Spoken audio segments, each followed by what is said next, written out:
हमारी आज की वीडियो का टॉपिक है एडवांटेजेस ऑफ फंक्शन ओवरलोडिंग।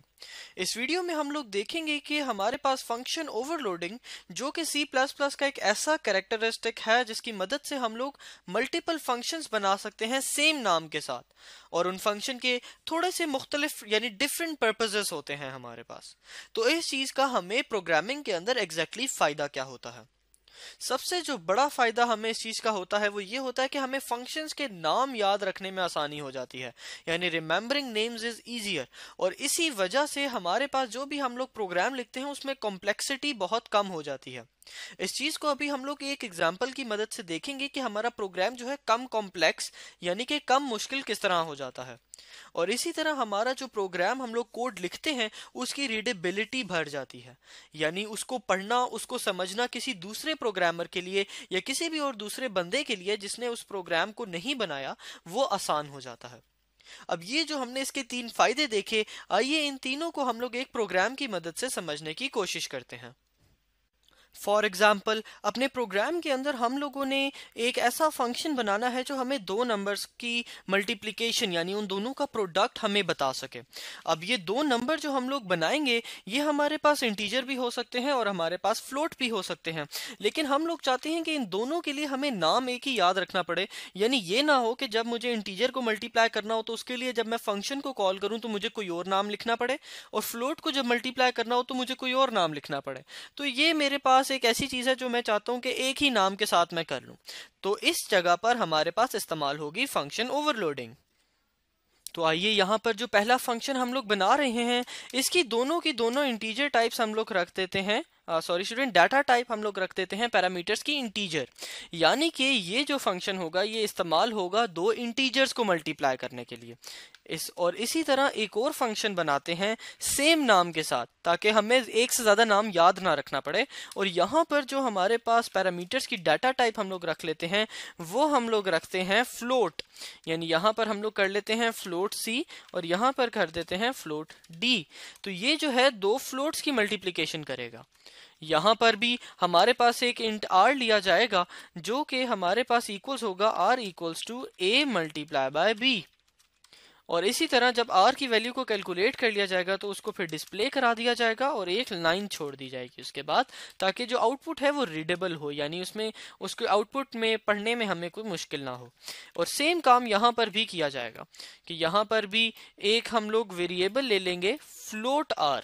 वहां पर हमने इंट लिया था क्योंकि दो इंटीजर्स की जब मल्टीप्लिकेशन करते हैं तो इंटीजर ही आता है।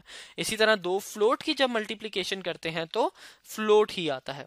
यहां पर भी हम लोग एक फ्लोट ले लेते हैं, फॉर एग्जांपल r इक्वल्स, और यहाँ पर r इक्वल्स हम लोग क्या हो जाएगा a मल्टीप्लाई बाय b। और इसी तरह सी आउट की मदद से हम लोग इसको यहाँ पर प्रिंट करवा देंगे और प्रिंट करवाने के बाद एक लाइन छोड़ देंगे। तो स्टूडेंट्स, यहाँ पर आपने देखा कि हमने ओवरलोडिंग की मदद से दो फंक्शंस बनाए और वो दोनों हमारे पास एक तरह से मुख्तलिफ काम ही कर रहे हैं। मुख्तलिफ काम किस तरह कर रहे हैं कि ये जो फंक्शन था हमारे पास ये दो इंटीजर को मल्टीप्लाई कर रहा है, जबकि ये जो फंक्शन है ये दो फ्लोट को मल्टीप्लाई कर रहा है। और हमने ये दोनों काम करने के लिए एक ही नाम का फंक्शन इस्तेमाल किया।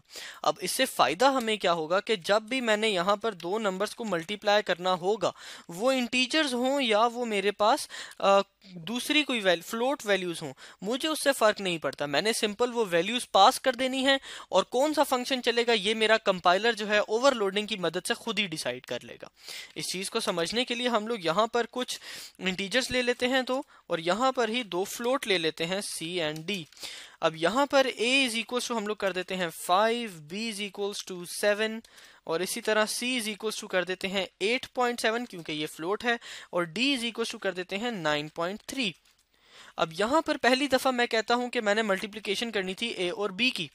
मैंने सिंपल मल्टीप्लिकेशन का फंक्शन कॉल किया और a और b उसके अंदर भेज दिया। इसी तरह दोबारा मैंने मल्टीप्लिकेशन करनी थी c और d की। अब मुझे इस चीज से कोई फिक्रमंद होने की जरूरत नहीं है कि जो मैंने पैरामीटर्स पास किए हैं वो फ्लोट हैं या इंटीजर हैं, क्योंकि ये चीज मेरा कंपाइलर खुद ही डिसाइड कर लेगा कि अगर इंटीजर पास किए हैं तो ये वाला फंक्शन चलाना है, और अगर फ्लोट पास किए हैं तो ये वाला फंक्शन चलाना है।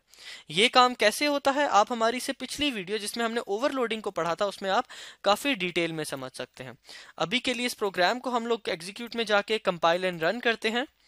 यहाँ पर एक छोटा सा एरर आ गया है हमारे पास, वो ये है कि यहाँ पर हमने a और b को नहीं c और d को मल्टीप्लाई करना था, क्योंकि यहाँ पर ये c और d हम लोग यूज कर रहे हैं। तो c और d को मल्टीप्लाई किया, सेव किया, और अब हम इसको दोबारा एग्जीक्यूट पे जाके कंपाइल एंड रन करते हैं। तो आप लोग देख सकेंगे कि पहली दफा जब ये चला तो उसने खुद ही अंदाजा लगा लिया कि ये दोनों इंटीजर्स हैं और मुझे ये वाला फंक्शन चलाना है। तो यहाँ पर मेरे पास इंटीजर वैल्यू प्रिंट होकर आ गई। इसी तरह यहाँ पर जब दो फ्लोट पास किए तो मेरे कंपाइलर ने खुद ही ओवरलोडिंग की मदद से इस चीज का अंदाजा लगा लिया कि चूंकि यहाँ पर फ्लोट वैल्यूज पास हो रही हैं तो मैंने ये वाला फंक्शन, नीचे वाला फंक्शन चलाना है, और इसी तरह हमारे पास फ्लोट आउटपुट आ गई। तो अब यहाँ पर देखें कि अगर हम लोग ओवरलोडिंग का इस्तेमाल ना करते तो यहाँ पर फॉर एग्जांपल मुझे इंटीजर के लिए, मल्टीप्लिकेशन के लिए सबसे पहले तो मुझे देखना पड़ता कि जो मैं वैल्यूज पास कर रहा हूँ वो इंटीजर हैं कि फ्लोट हैं, और फिर उस लिहाज से मुझे यहाँ पर इस फंक्शन का नाम फॉर एग्जांपल मल्टी इंट रखना पड़ता, और यहाँ पर फिर मुझे दोबारा चेक करना पड़ता कि पास करदा वैल्यूज इंटीजर हैं या फ्लोट हैं। अगर फ्लोट होती तो फॉर एग्जांपल यहाँ पे मैं एक फंक्शन बनाता मल्टी फ्लोट के नाम से, यहाँ पर भी हमें इसका नाम चेंज करना पड़ता, और यहाँ ऊपर भी हमें इसका नाम जो था वो चेंज करना पड़ता मल्टी इंट पे। तो आप लोग देख रहे हैं कि ये काम हमारा जो है मुश्किल से मुश्किल होता जा रहा है, जबकि हमने ओवरलोडिंग की मदद से ये काम बासानी कर लिया था। और इसी तरह यहाँ पर जब हम लोग आएंगे तो इस प्रोग्राम को रीड करना भी थोड़ा मुश्किल है, यानी हमें देखना पड़ेगा कि मल्टी इंट का फंक्शन क्या काम करता है, मल्टी फ्लोट का फंक्शन क्या काम करता है। जबकि जब हम लोग ओवरलोडिंग का इस्तेमाल कर रहे थे तो हमने सिंपल एक दफा देखा कि मल्टी का फंक्शन क्या काम करता है, और हमने ये देख लिया कि मल्टीप्लाई करता है। अब हमें वैल्यूज से फर्क नहीं पड़ता कि वो इंटीजर थी कि फ्लोट थी, हमें बस ये पता है कि हम जो भी इसमें वैल्यू देंगे उसका प्रोडक्ट जो है हमें आउटपुट में मिल जाएगा। तो ये हमने देखा कि कैसे हम लोग ओवरलोडिंग का इस्तेमाल करते हैं, और उसको इस्तेमाल करके हम लोग अपने फंक्शंस के नाम को बासानी किस तरह याद रखते हैं, और इसी तरह हमारा प्रोग्राम लेस कॉम्प्लेक्स हो जाता है, यानी कम मुश्किल हो जाता है, आसानी से हम लोग प्रोग्राम कर लेते हैं और उसको रीड करना भी बहुत आसान हो जाता है। Thank you students.